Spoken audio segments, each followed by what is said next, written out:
green chilli, half தக்காளி, பூண்டு ஒரு 6-7 பல்லு பூண்டு, half tablespoon ஜீரகம், கொஞ்சம் கூட கூடுதலாக போட்டுக்கலாம். பெருங்காயப்பொடி,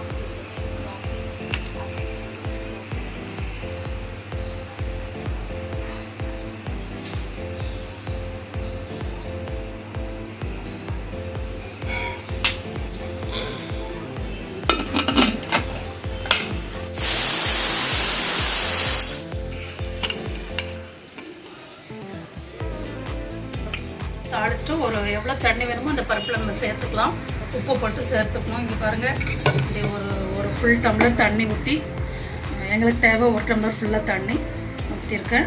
கட்டியாக வேணும்னா ஒரு 1/2 டம்ளர் ஊற்றிக்கலாம். தேவையான எண்ணெய் 1 ஸ்பூன் அளவுக்கு, ஒரு 2 ஸ்பூன் கூட வச்சுக்கலாம். நான் ஆக்சுவலாக 1 ஸ்பூன் நெய் போடுவேன். இன்றைக்கி நெய் முடிஞ்சிட்டு, அதனால் வெறும் ஆயிலே கொஞ்சம் கூடுதலாக ஆயிலே விட்டு தாளிச்சிடுறேன். கடுகு,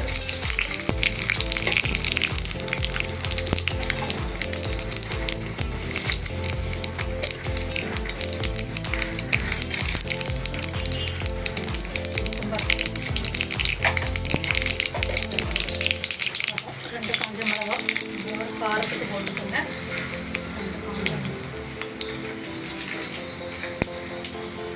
இது நல்லா சூடாயிட்டனால ஃபயர் ஆஃப் பண்ணிவிட்டு அதிலே இது ஆயிடும்.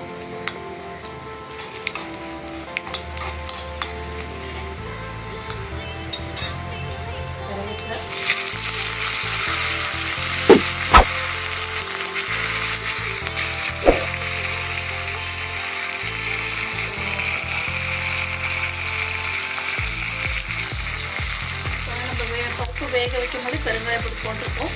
தாளிக்கும் போது கொஞ்சம் நல்லா மனம் வரங்கிறதுக்காக கொஞ்சமாக பெருங்காயப்பொடி. நெய் 1 ஸ்பூன் மறக்காமல் விட்டுக்கோங்க. நெய் முடிஞ்சிட்டுனால விடலை. இப்போ தாளித்து பாருங்கள், நல்லா டேஸ்ட்டாக இருக்கும். ஸ்பெஷலாக அந்த ப்ரான் தொக்குக்கு நல்லா சூட்டாகும் இந்த DAAL.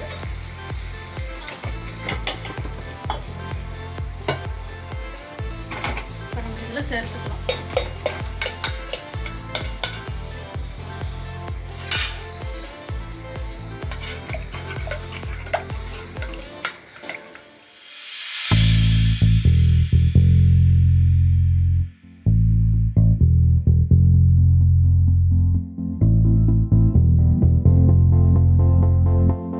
ஒரு 50 கிராம் ஊற்றிக்குவோம். நம்ம செய்ய போகிறது இன்றைக்கி ப்ரான் தொக்கு செய்கிறோம். தொக்குக்கு கொஞ்சம் எண்ணெய் கூடுதலாக இருந்தால் தான் டேஸ்ட்டாக இருக்கும். குழம்பு காட்டிலும் தொக்குக்கு கொஞ்சம் ஜாஸ்தியாகவே எண்ணெய் விடணும், நல்லா டேஸ்ட் வரும். எண்ணெய் நல்லா சூடாகிடுச்சு. கொஞ்சமாக ஒரு 1/4 டீஸ்பூன் வச்சு இவ்வளோ பார்த்துக்கோங்க. பெருஞ்சீரகம் ஃபஸ்ட்டு நல்லா எண்ணெய் சூடாகணும். பெருஞ்சீரகம் போடும். பெருஞ்சீரகம் நல்லா பொரியுதுங்களா.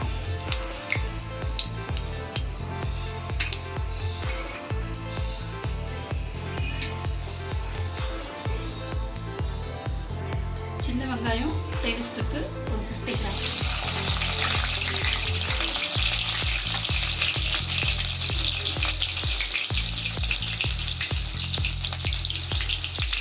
பெரிய வெங்காயம் மீடியம் சைஸு 3 வெட்டி வச்சுருக்கேன். பொடிசாக நறுக்கணும். ப்ரான் தொக்குக்கு கொஞ்சம் நல்லா சின்னதாக நைஸாக நறுக்கினா தான் நல்லா ஸ்மாஷ் ஆகும். ஸோ அதனால் 3 சின்ன வெங்காயம் மீடியம் சைஸு வெட்டி வச்சுருக்கேன். இந்த இது பொரிஞ்சோடனே இதோட இதையும் போட்டுக்கணும், சேர்த்துக்கணும்.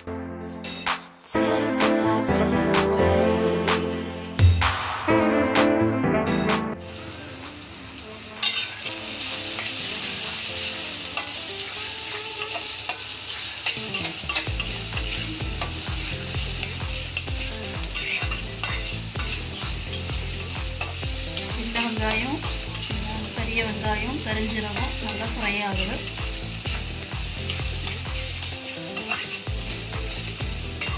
ப்ரான் தொக்குக்கு எப்போது வெங்காயம் கொஞ்சம் நல்லாவே மற்றதை விட கொஞ்சம் நல்லாவே டீப்பாக ஃப்ரை பண்ணிக்கணும். மூடி போட்டோன்னு நல்லா ஃப்ரை ஆகிடுச்சு. வெங்காயம் ப்ரௌன் ஆகிட்டு தொக்குக்கு இது மெயின். மற்ற கிரேவி மாதிரி இல்லை, இறா தொக்குக்கு மெயினாக அந்த வெங்காயம் நல்ல கலர் மாறி வரணும். நல்லா பிங்கிஷ் கலர் அப்படி மாறி வரணும். எவ்வளோ வெங்காயம் நல்லா ஆனியன் பொறுமையாக வதக்குறோமோ நல்லா வேக விடுறோமோ எவ்வளோ நைஸாக நறுக்கிறோமோ அவ்வளோ தொக்கு நல்லா வரும்.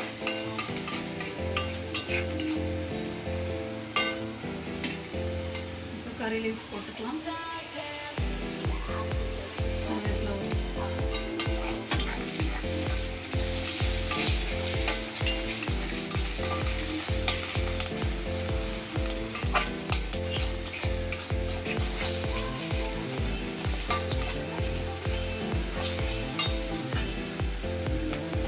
பூண்டு பேஸ்ட்டு 1 டேபிள் ஸ்பூன். நான் 1/2 கேஜி ப்ரான் எடுத்திருக்கேன். 1/2 கேஜிக்கு ரொம்ப இஞ்சி பூண்டு போடக்கூடாது. அதனால் கொஞ்சமாக 1 டேபிள் ஸ்பூன் அளவுக்கு 1/2 கிலோவுக்கு அப்படி இவ்வளோ இஞ்சி பூண்டு பேஸ்ட்டு போதுமானது.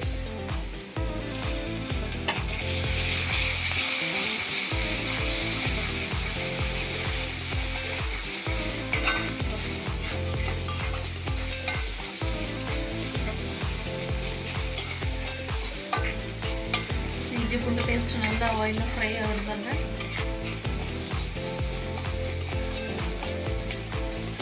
டூ மினிட்ஸ் இப்படி நல்லா கலந்து விட்டுட்டே இருந்தோம்னா அடி பிடிக்காமல் இருக்கும். அப்படியே அந்த வெங்காயம் இஞ்சி பூண்டு பேஸ்ட்டு கறி லீவ்ஸ் இப்போவுமே ஒரு நல்ல வாசம் வரும்.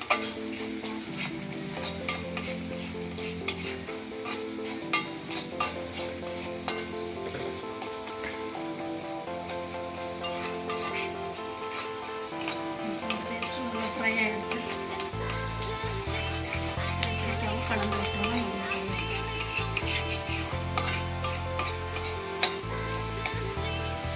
இப்போ நம்ம சமைக்கிற பாத்திரம் நல்லா திக்காக இருக்கும். ஏன்னா அந்த பாட்டம் நல்லா கனமாக இருந்ததுன்னா அடிப்பிடிக்கிறது ரொம்ப அடிப்பிடிக்காது. குக்கிங் ஃபாஸ்ட்டாக ஆகிடும். 2 மீடியம் சைஸ் சின்ன தக்காளி 2 எடுத்திருக்கேன் 1/2 கிலோவுக்கு.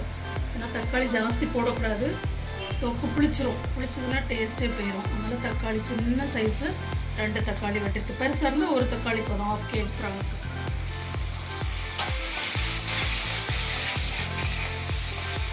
நல்லா மிக்ஸ் பண்ணி விட்டுருக்கோம். தண்ணியை விடக்கூடாது, அந்த ஆயிலே நல்லா ஃப்ரை ஆகிடும்.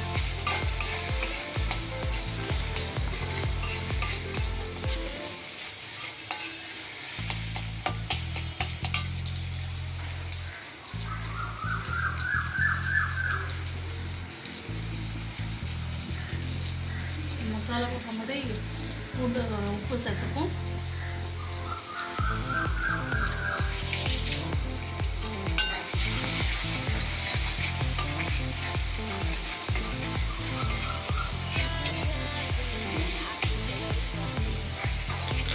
நல்லா கலந்து மிக்ஸ் பண்ணி விட்டுட்டு ஒரு 2 மினிட்ஸ் மூடி போட்டு வைப்போம். நல்லா ஆயில் எல்லாம் வெளியில் வந்துடும். அது வேகட்டும். அந்த தக்காளி வெங்காயம் இஞ்சி பூண்டு பேஸ்ட்டு கறி லீவ்ஸ் இதெல்லாம் நல்லா கொஞ்சம் நேரம் அந்த எண்ணெய்க்குள்ளே வேகட்டும். ஒரு 2 மினிட்ஸ் மூடி போடுவோம்.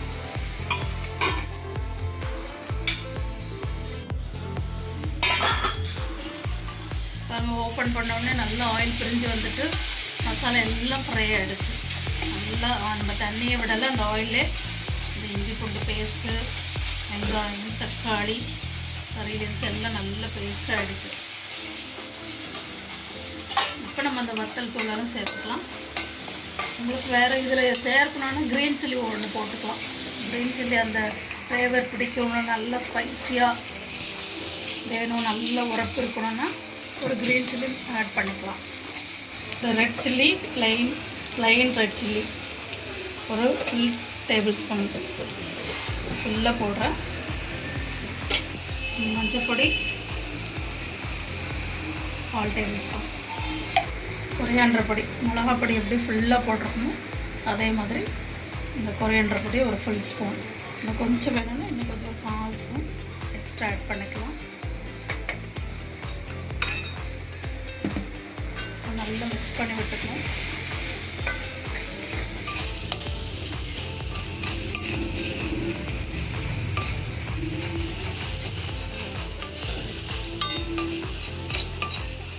இந்த பொடிக்கும் நல்லா இந்த ஆயிலே ஃப்ரை ஆகிடும். ஸ்மெல் நல்ல ஆயிலே நம்ம கலந்து விட்டுட்டே இருந்தோம்னா அடிப்படிக்காமல் இருக்கும். இன்னும் கொஞ்சம் தண்ணி தெளிச்சுக்கலாம் தேவைப்பட்டா. நான் 1/2 கேஜி ப்ரான் எடுத்திருக்கேன். நம்ம மசாலா நல்லா ஃப்ரை ஆகிடுச்சு இதோட ஆயிலே.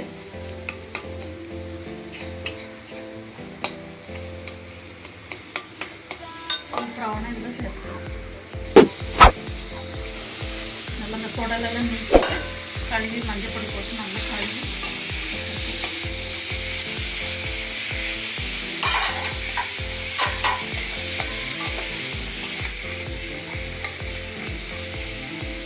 இந்த ப்ரான்லேருந்தே கொஞ்சம் தண்ணி விடும்.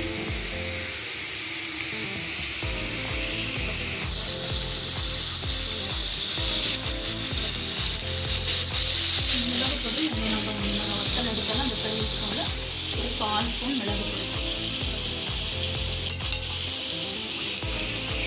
மசாலாலாம் நல்லா மிக்ஸ் பண்ணிவிட்டு பாருங்கள் எண்ணெய் நம்ம எவ்வளோ ட்ரையாக இருந்து அப்படியே கொஞ்சம் கொஞ்சமாக இந்த ப்ரான்லேருந்து அப்படியே தண்ணி வரும்.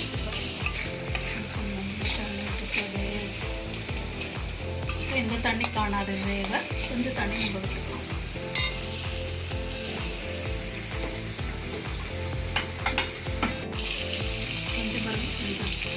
கொஞ்சம் பால் டம்ளர்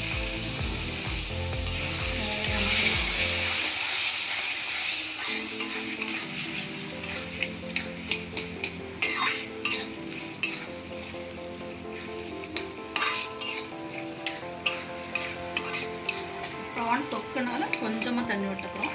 குழம்புனா இதே மாதிரி செஞ்சுட்டு வெஜிடபிள் ஆட் பண்ணிக்கலாம். வெஜிடபிள் கொஞ்சம் நேரம் வேக வைக்கணும். பர்டிகுலராக வெள்ளை முள்ளங்கி போட்டு செஞ்சால் நல்ல டேஸ்ட் இருக்கும். அவரைக்காய் போட்டு செஞ்சால் நல்ல டேஸ்ட் இருக்கும். அந்த ப்ரான் போடுறதுக்கு முன்னாடி அந்த வெஜிடபிளும் நல்லா வதங்கி வேக வச்சுட்டு தண்ணி கூடுதலாக வச்சுக்கணும். அவ்வளோதான். மசாலா கூட்டிக்கணும், தண்ணியை கூட்டிக்கணும். ப்ரான் குழம்பு ரெடியாகும். கொஞ்சம் தேங்காய் அரைச்சி விட்டுக்கணும். தொக்குங்கிறதால இதை நம்ம இதோட ஸ்டார்ட் பண்ணிக்கலாம்.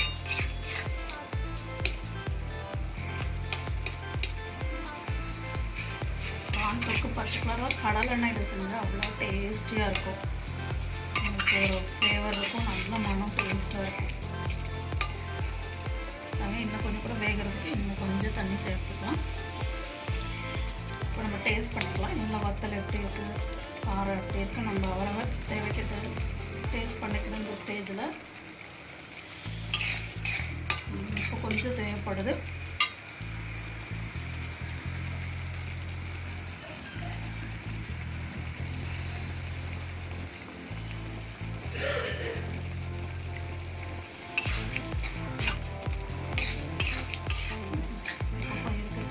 உப்பு கரெக்டாக இருக்குது.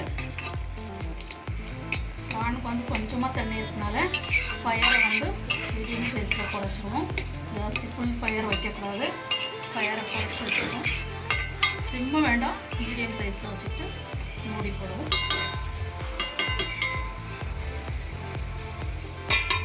ஒரு 10 மினிட்ஸ்க்கு அப்புறம் பாருங்கள். 10 to 8 மினிட்ஸ்க்கு அப்புறமா இந்த ஆயில் நல்லா வெளியில் வந்திருக்கா. நல்லா குக் ஆகிடுச்சு. ப்ரான் நல்லா குக் ஆகிடுச்சு. ப்ரான் ஏற்கனவே சீக்கிரமாகவே குக் ஆகிடும். இந்த தொக்கு நல்லா வரணுங்கிறத கொஞ்சம் நேரம் கூடுதலாக வச்சுருக்கோம். 8 மினிட்ஸில் பாருங்கள் நல்லா வந்துடுச்சு. கிரேவியாக வேணும்னா இந்த ஸ்டேஜில் ஆஃப் பண்ணிடலாம். ஆயில் நல்லா வந்துட்டு இந்த ஸ்டேஜில் ஆஃப் பண்ணிட்டோன்னா நமக்கு ரைஸில் போட்டு சாப்பிட கிடைக்கும். இல்லை நல்லா இன்னும் கூட கொஞ்சம் கூடுதலாக சுண்டணும்னு சொன்னால் இப்போ வந்து இன்னும் ஒரு 5 மினிட்ஸ் அப்படியே அடுப்பில் ஃபயர் கம்மியாக வச்சோன்னா இன்னும் சுண்டணும். கிரேவியாக இருந்தால் நம்ம ரைஸில் போட்டு சாப்பிட்றதுக்கு நல்லாயிருக்கும். இந்த ஸ்டேஜில் நம்ம ஆஃப் பண்ணிடலாம். லாஸ்ட்டாக மல்லி இலை கிள்ளி போட்டு மல்லி இலை எடுத்து போட்டுட்டு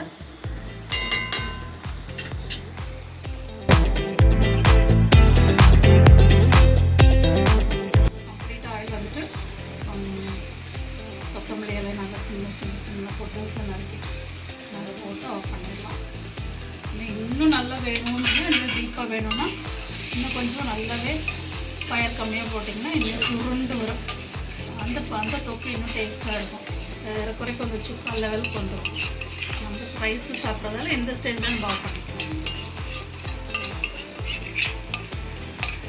ப்ரான் தொக்கு ரெடி.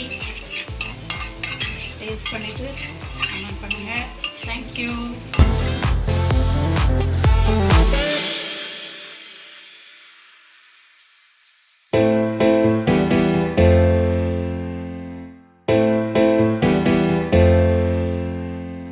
See